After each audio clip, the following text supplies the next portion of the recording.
पाकिस्तानी फौजी अपनी बंदूकें हाथ जोड़ के पैर पकड़ के, ये देखो क्या हालत की थी हमारे फौजियों ने पाकिस्तानियों की। ऑडियो सुना रहा हूं इसलिए ताकि याद रहे इन पाकिस्तानियों को, ये पाकिस्तानी, ये डरपोक, ये तब भी डरपोक थे, ये आज भी डरपोक है।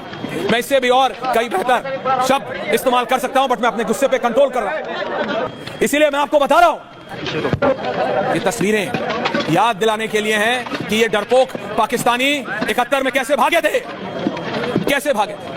और अगर ये भूल गए तो अब जो दो तस्वीरें मैं आपको दिखाने जा रहा हूं वो आपको देखनी है। एक तरफ पाकिस्तान में सूखा पड़ा है और एक तरफ पाकिस्तान में बाढ़ आ रही है। ये अपने आप नहीं है, ये बारिशें नहीं है, ये भारत की स्ट्रैटेजी है। ये भारत के नेताओं की स्ट्रैटेजी है कि आधा पाकिस्तान सूखे से मरेगा और आधा पाकिस्तान बाढ़ से।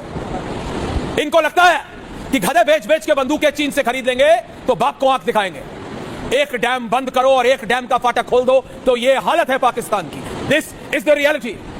इनकी पीआर एजेंसीज कल तक बोल रहे थे सूखा है, सडनली पाकिस्तान टूरिज्म अचानक पाकिस्तानी टूरिज्म के हैंडल से करने लगा बहुत पानी है। अभी बाढ़ आ गई है आधी तरफ पाकिस्तान में, आधी तरफ बाढ़ है और आधी तरफ सूखा। ये किसके लिए है? ये वाटर अटैक है भारत का पाकिस्तान से। तुम भाड़े के टट्टू ले लेके हमारे निहत्थे सैलानियों को मारोगे। We didn't want to do this.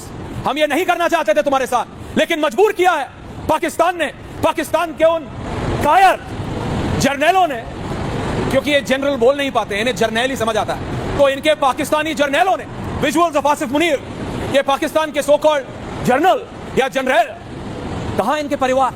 मेरे पास लिस्ट है, ये लिस्ट है पाकिस्तान के, जिसको मैं एक मिनट देखना भी नहीं चाहता। ये पाकिस्तान के जर्नल्स की लिस्ट है, ये पाकिस्तान के जर्नल्स की वो लिस्ट है जिसमें सिर्फ ये नहीं, सिर्फ डीजी आईएसपीआर नहीं, हामिद मीर आप अकेले लंदन में नहीं है। अब पाकिस्तान के आर्मी के टॉप 20 जर्नैलों के परिवार या तो यूएस उड़ चुके हैं या लंदन, या तो वो यूरोप में है या वो अमेरिका में। एम आई लाइंग?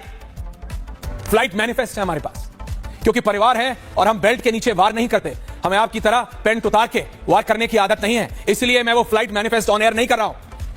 आपके एयरपोर्टों से उड़े प्राइवेट चार्टर्ड प्लेन में आपने अपने आर्मी जर्नलों के परिवारों को भेजा है, उसके मैनिफेस्ट मेरे पास।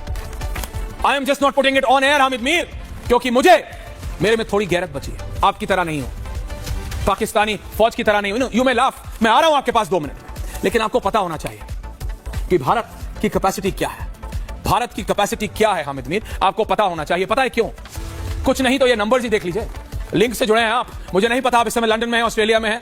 हामिद खान साहब, वो आपके नेमसेक जो है हामिद मीर, उन्होंने तो, उनकी तो क्या हालत है, उन्हें तो भारत के कुछ 1-2 जर्नल याद आते हैं। खान साहब आज टाई नहीं पहनी है आपने, तो मैं ये मान रहा हूं कि आप यूरोप में नहीं है, आप पाकिस्तान में हैं, और अगर आप पाकिस्तान में हैं तो बहुत जल्द उड़ने वाले होंगे। मैं खान साहब किस लिए? 10 किलोमीटर के फासले पे मैं मानता हूं, मैं अटारी वाघा, आप जब टाई पहनते हैं तभी आप विदेश में होते हैं। पाकिस्तान में टाई वाले को इज्जत नहीं दी जाती, मैं ये जानता हूं, लेकिन किस लिए खान साहब? किस लिए खान साहब? किस लिए? Shahzad is walking in the studio ने क्या चलूं मैं? आप मुझे बताइए, आपको क्या मिलता है ये आतंक फैला के? आपको क्या मिलता है निहत्थे पर्यटकों को मार के? खान साहब आप भी दुनिया घूमते हैं, आप अपनी सरकार से कभी पूछेंगे नहीं क्या? मैं पूछता हूं, मैं आपसे पूछता हूं, मुझे प्लीज आप 2 मिनट दीजिएगा। 3 मिनट देता हूं, लेकिन पॉइंट रखिए। I like to come on your program because you give me some time that. ठीक है, थैंक यू। अच्छा, पहली बात तो ये है कि बड़ी क्लियर बात तो ये है कि ये जो आप कह रहे हैं तोलना की बात, तो मेरा ख्याल ये है कि आपका मैथमेटिक्स बहुत ही बुरा है। पाकिस्तान की आबादी कितनी है? 25 करोड़। इंडिया की आबादी कितनी है? 125 करोड़। और तोलना आप देखें तो 100-200 से यानी 10% से ऊपर का फर्क नहीं है।